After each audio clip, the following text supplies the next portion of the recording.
Cuando la religión falla, no culpe a Dios. Cuando culpe a Dios es porque su religión le ha fallado. La religión que, sabiendo que algo es mentira y no corrige su error, no es de Dios, porque Dios no tolera el engaño. Si Dios no puede mentir y el diablo sí, entonces toda religión mentirosa no es de Dios, sino del padre de la mentira, Satanás. Esto es Biblia versus religión. Acompáñenos hoy con el tema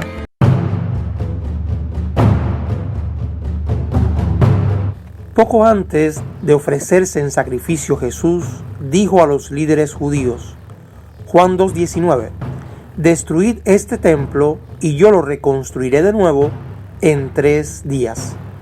Algunos, ignorando el contexto, piensan que Jesús a sí mismo se resucitó, pues nadie discute que se refirió, como bien dice Juan 2, 20 al 22, al templo de su cuerpo. Para aclarar este primer punto, solo mencionar Hechos 2:32. A este Jesús resucitó Dios, de lo cual todos nosotros somos testigos. O Gálatas 1:1 parte B, sino por Jesucristo y por Dios, el Padre que lo resucitó de los muertos. Noten cómo se hace una distinción clara entre el Hijo y el Padre, este último como la causa de la resurrección. Entonces, ¿por qué Jesús dice, y yo lo reconstruiré en 3 días? El Espíritu Santo descendió en el antiguo templo físico y este poder era lo que hacía funcional al templo. Era importante la labor en manos humanas, pero al final un templo sin Dios era igual a lo que comenzó a ser el templo físico después de la muerte y resurrección del Hijo. El templo dejó de ser funcional y los propios sacerdotes no lo sabían. En Hechos 6:14, por ejemplo, la acusación contra Esteban decía, le hemos oído decir que este tal Jesús de Nazaret destruirá este lugar. Jesús no fue obligado hasta el madero. Su sacrificio, o sea, su sangre, era parte de lo que haría funcional al templo espiritual. Por tanto, al llevar sin pecado su cuerpo al sacrificio, estaba erigiendo un nuevo templo.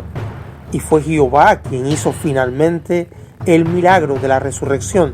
Pero primero se necesitaba la voluntad para el sacrificio. Recuerden la mujer que padecía flujo de sangre. Es la fe de ella la que la mueve a ir ante Jesús. Es su fe la que aún estando por ley inmunda, la que la lleva a ella a colarse entre la multitud y tocar el manto de Jesús. ¿Qué faltaba entonces? El milagro. Pero Jesús reconoce una parte de responsabilidad en ella para que sucediera aquel gran suceso.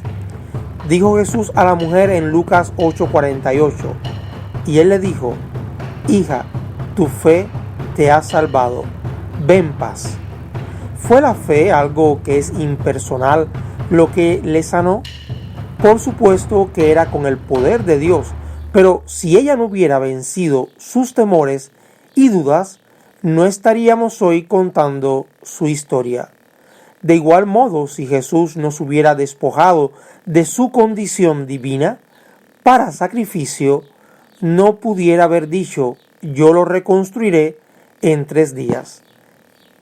Jesús estaba hablando simbólicamente y si fuéramos a hacer una interpretación literal, como algunos trinitarios hacen en Juan 2:19, entonces debemos suponer que antes de la resurrección de Jesús, los judíos destruyeron el templo físico. Las interpretaciones extremadamente literales pueden en algunos casos violar el contexto de la Escritura.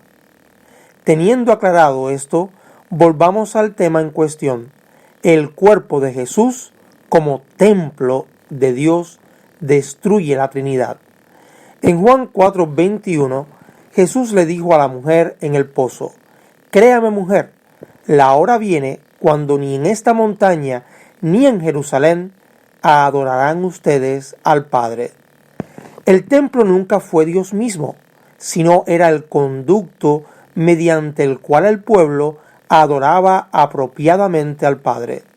Por tanto, si Jesús, ya resucitado y exaltado, sería lo que sustituyera el templo físico, tampoco podría ser Dios mismo, pues su función como Rey, sumo sacerdote y además Cordero Pascual sería llevar a la humanidad hacia Dios sin necesidad de sacrificios de animales. Jesús todo el tiempo es el camino, es el conducto, no el destino, no Dios mismo.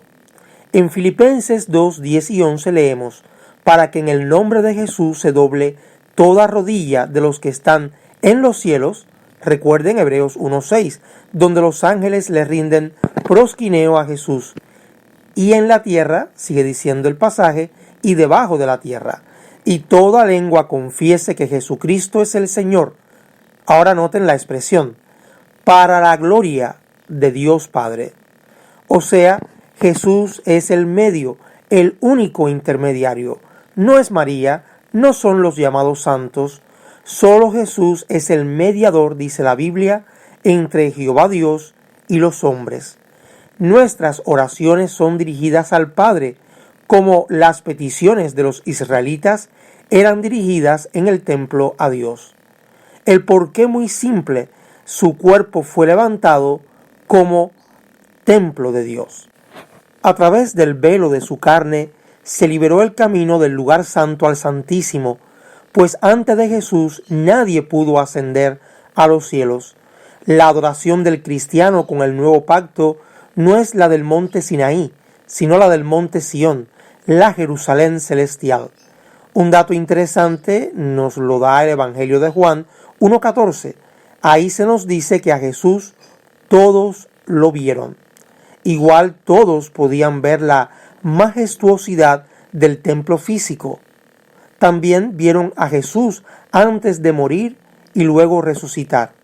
Sin embargo, en el templo físico nadie podía ver a Dios. Y eso concuerda con Juan 1:18, donde se afirma que nadie ha visto a Dios. Por tanto, no puede ser Jesús Dios.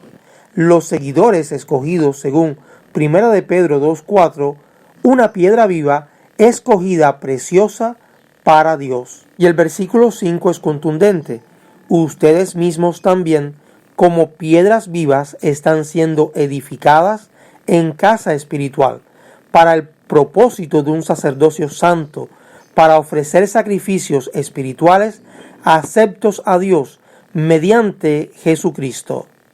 Siempre es Jesús el mediador para adorar al Padre, por tanto la adoración al Hijo es inaceptable.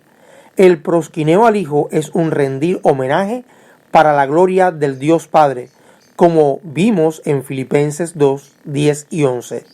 El templo nos ayuda a diferenciar a Jesucristo de Dios y nos revela el por qué Jehová es el único que merece adoración y nuestras oraciones. Esto es Biblia versus Religión. Si le gustó el video, no olvide comentar, compartir y suscribir.